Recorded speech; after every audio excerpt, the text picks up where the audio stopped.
Le lieu de naissance? En Ville-Saint-Laurent. Ville-Saint-Laurent. Oui, un natif de Saint-Laurent. Dos blanc de Saint-Laurent. Arrière, grands-parents ont demeuré à Saint-Laurent. Sont natifs de Saint-Laurent. Je suis la 6e génération Dufresne, née à Saint-Laurent. J'habite à Saint-Laurent depuis 1979. 1951. 1956. Je suis née à Saint-Laurent le 19 novembre 1940. Depuis 41 ans. Since 1992, 91, 92. Ça fait 45 ans à 2012. Je suis venue au monde à Saint-Laurent, sur le côte Saint-François. On est arrivé à Ville-Saint-Laurent en 1945. J'avais 1 an. Nous sommes à Saint-Laurent depuis 44 ans. Born and raised in the Ville-Saint-Laurent. Je suis né ici à Saint-Laurent. J'ai vécu toute ma vie à Saint-Laurent. Oui, je pense que l'expression que j'utilise, c'est un dos blanc. Les dos blancs, ce sont ceux dont les ancêtres sont nés ou venus à Saint-Laurent, soit l'automne ou au printemps, quand ils sortaient pour cultiver leur terre. Les gens de Côte-des-Neiges étant plus hauts que nous, bien, ils voyaient toujours une espèce soit de camisole blanche ou de peau de mouton blanche sur leur dos. Et c'est pour ça qu'ils les appellent comme ça. Le village Saint-Laurent, là, qui était les chemins, le chemin de la Côte-Vertu, le chemin Côte-de-l'Est, le chemin Saint-François, où il y avait des cultivateurs. Il n'y avait pas de rue après. Je pense que c'était Captinal ou Crevier qui était la dernière rue vraiment habitée et entretenue. Là. Ça arrêtait peut-être à rue Goyer ou le Duc, c'est tout. Et puis, il n'y avait rien d'autre chose. C'était tous des cultivateurs qui avaient. Beaucoup de cultivateurs. Avant, on avait des cultivateurs sur le boulevard Sainte-Croix, qui était la rue Saint-Mathieu. On avait des chevaux, des vaches, des moutons, mais remplacés par des condos. Nous, on était sur une ferme, donc on n'était pas dans le village. Ici, c'était le village. Puis le boulevard Sainte-Croix, ça s'appelait la rue principale. Donc, moi, j'étais élevée en campagne. J'allais à la petite école Durand. C'était petit, hein? En 1932, là, c'était ici, autour de l'église, là. Il y avait le magasin en face de l'église, mais là, le magasin général, tout le monde restait plus ou moins près de Descaries, ça fait que... Puis aussi, Descaries, à l'époque, ça ne s'appelait pas comme ça. Ça s'appelait Monkland, boulevard Monkland. De notre côté, nous autres, on avait le trottoir en ciment. Et puis, de l'autre côté, c'était le trottoir de bois. La première année, c'était en bon état, mais après ça, avec le gel et de tout l'hiver, les planches, à un moment donné, tu passais là, la planche à bout, puis tu remontais. Bon, ben non, les fentes en bicycle, là, on allait, puis on se pognait à la fente, mais t'es sûr qu'il y avait une culbute qui se faisait, parce que la roue, elle rentrait dans la fente, pouf, on prenait une culbute. Les édifices qui restent, comme l'hôpital, comme certains édifices sur Descaries, ça a changé beaucoup de vocation, de fonction, même s'ils sont encore là. Il n'y a pas beaucoup de choses qui sont exactement ce qu'elles étaient à ce moment-là. Là où étaient les fermes, c'est Place Vertu. Mon père, s'il revenait, puis il verrait ça, il dirait « Où je suis là-dedans? » C'est passé de campagne, plus ou moins campagne, à ville. Alors, avec tout ce que ça implique, avec le métro, avec, évidemment, qui n'existait pas. C'était le tramway sur le boulevard Descaries, le 17, qui nous amenait à Cartierville, au parc Belmont, puis qui nous amenait à Garland, où on communiquait avec les autres. Dans le temps de mes parents, on connaissait toutes les familles. Goyer, Cousineau, Jasmin, Saint-Aubin, le Duc. C'était tous des noms d'ici. Moi, j'avais beaucoup de cousins et de cousines. Je pense qu'on était peut-être 35 cousins et cousines. Parce que ma mère est une Groux aussi, de son nom de fille. Donc, ça s'est intermarié, si vous voulez. 3 Groux du côté de papa, 3 Groux du côté de maman, des grosses familles. Donc, on était tous parents, donc on se connaissait tous plus ou moins. Tout le monde se connaissait. Tout le monde, on se rencontrait sur la rue, sur le trottoir pour jaser « bonjour, bonjour ». Mais maintenant, on ne connaît plus personne. On se rencontrait au restaurant Martin, chez Martin. Tout le monde se rencontrait là. C'était un petit magasin dépanneur avec des petits tabourets où on pouvait prendre une unique. Ils vendaient des bonbons, comme on dit, des bonbons à la Seine, à l'unité, qu'on choisissait on choisissait dans un petit sac brun. Puis tout le monde se rencontrait là. Puis un peu plus loin, on arrêterait à la boulangerie, la pâtisserie Louise. Ça, ceux qui sont de Saint-Laurent se rappellent de la pâtisserie Louise, qui est encore sur de l'église proche de Descaries. Quand j'ai commencé à travailler en 1947 pour mon père, qui avait une épicerie, c'est ça, qui avait une épicerie sur la rue du Collège, là, tout se faisait avec les chevaux.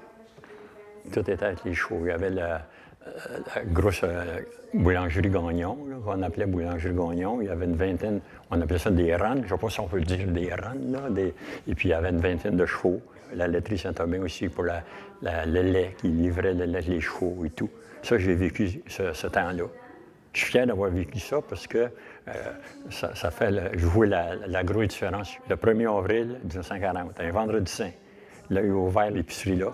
Et puis, elle existe encore, elle est encore résistante. Mais c'est les Chinois qui ont acheté ça.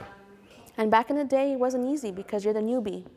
It wasn't easy for the Chinese or any minority group to establish themselves here in the 60s. Because of the cultural barriers, the language barriers, but they made do. They worked hard.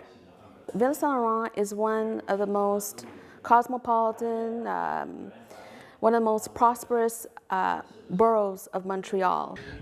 Bien, à part tous les changements des artères urbaines qui ont changé, surtout dans les années 60, avec l'avenue de l'Expo 67, quand ils ont construit Décarie, et puis que l'autoroute Décarie, puis qu'avant, il y avait le viaduc en face pour les voies ferrées sur Marcel-Lorrain.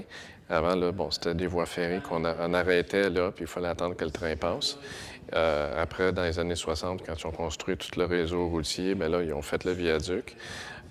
Côte-Vertu, qui était une petite route de campagne anciennement. Because of the contribution of our mayor, I mean, Mayor Lorrain was mayor for over 30 years. He lived right next to City Hall. He loved our city, and that's why Laurentian Boulevard was renamed Marcel Lorrain. A lot of people don't realize that. À Ville-Saint-Laurent, à une époque où moi j'avais peut-être 10 ans, on disait qu'il y avait 60 000 personnes qui y habitaient, mais près de 70 000 qui y travaillaient. Donc il y avait énormément de gens qui venaient de l'extérieur. There's so much industry. There's a lot of also mom and pop businesses, restaurants, dépaneuses. But I mean, we have like the Pfizer and we have the Bombardier, and that's why people flock to Saint Laurent. It's for work and also because of what Saint Laurent has to offer. There's a lot of activities and beautiful parks. On a eu les tramways qui sont passés. Alors, les gens passaient à Ville-Saint-Laurent pour aller au parc Belmont à Cartierville.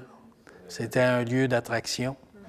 Alors, tout le monde, quand il passait à Saint-Laurent, il voyait, il y avait des belles maisons et tout ça. Il disait, vous autres, vous restez à l'autre côté de la montagne et c'est des gens riches qui sont là. Ça, là, souvent, on se l'est fait dire. Maintenant, le multiculturalisme fait que ce snobisme-là, il n'y en a plus. Je ne le perçois plus. J'ai travaillé en santé scolaire au début à l'école Émile Legault, une polyvalente de 2300, 2500 étudiants. Au début, la proportion était québécois mélangé, mais plus ça allait, moins c'était du mélangé. Plus il y avait beaucoup de gens de partout, les Québécois devenaient minoritaires à l'école polyvalente. Alors, avec l'avenue de l'immigration, le visage socio-culturel de Saint-Laurent a changé énormément. J'ai eu des voisins pakistanais pendant quelques années, derrière un Indien, à côté. C'était des jeunes qui sont nés à Saint-Laurent, mais de parents italiens ou de parents polonais. Là, j'ai des Libanais comme voisins, il y a des Asiatiques. Maintenant, c'est la Société des Nations. Quand j'ai acheté en 1979, j'avais des Canadiens français tout le tour. Et j'en ai qu'un seul. Tout le monde est parti. Il n'y a rien que moi qui est resté là. Je me sens minoritaire dans mon arrondissement. Alors, à partir de 75-76, c'est devenu d'un multi-ethnique incroyable. Tous les boat people, c'est-à-dire les Vietnamiens, les Cambodgiens, les Laotiens, il y a eu le Chili, il y a eu tous les Sud-Américains. Alors, il y a eu toute la vague des pays arabes, le Liban, tout ce qui s'est passé au Liban.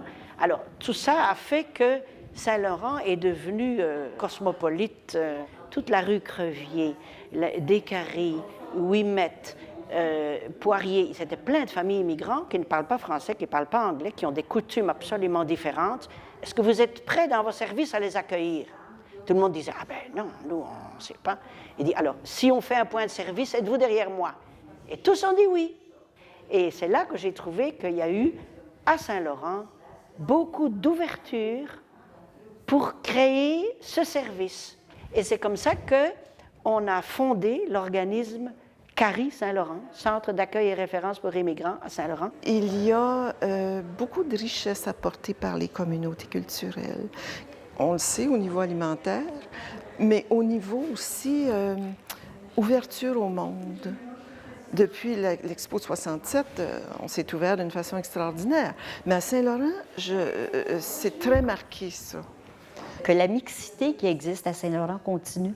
Parce que j'ai l'impression que c'est un bel exemple de mixité. Il y a peut-être des coins où c'est moins harmonieux, mais ça, on n'a pas besoin de mixité. On est capable, même entre francophones, de manquer d'harmonie. Donc, mais j'aimerais ça que ça continue. Moi, je trouve que c'est une belle image de ce que la province est devenue ou va devenir. Les gens ont toujours été fiers d'être de Ville-Saint-Laurent. Je ne pourrai jamais oublier Saint-Laurent. Je suis une fille de Montréal, mais j'ai tellement connu Saint-Laurent que je me faisais passer pour une fille de Saint-Laurent. Moi, Saint-Laurent, c'est tous mes souvenirs qui sont ici, c'est toute ma vie. Il fait bon y vivre. I'm proud of my heritage, and I'm proud to be here living in Saint-Laurent. Saint-Laurent, c'est quelque chose d'exceptionnel. Si je regarde dans le monde, ma place, c'est ici, puis probablement jusqu'à ma mort. So take the time to smell the roses, take a stroll in Bois de Liesse, and eat an egg roll. En tout cas, on a vu grandir Saint-Laurent en beauté, je trouve. Oui, moi, je trouve que c'est une belle ville. La récréation sonnait. Avant d'aller à la récréation, on faisait une petite prière, là, tu sais, mon Dieu, je sais pas quoi, 2 phrases. Et une autre prière en revenant de la récréation. Et une prière avant d'aller dîner, on disait l'Angélus. Ça vous dit rien, l'Angélus, en tout cas. C'était assez une longue prière. Et en revenant dans l'après-midi, on commençait l'école à 1h moins 10. On faisait une autre prière, la récréation. En tout cas, on priait beaucoup.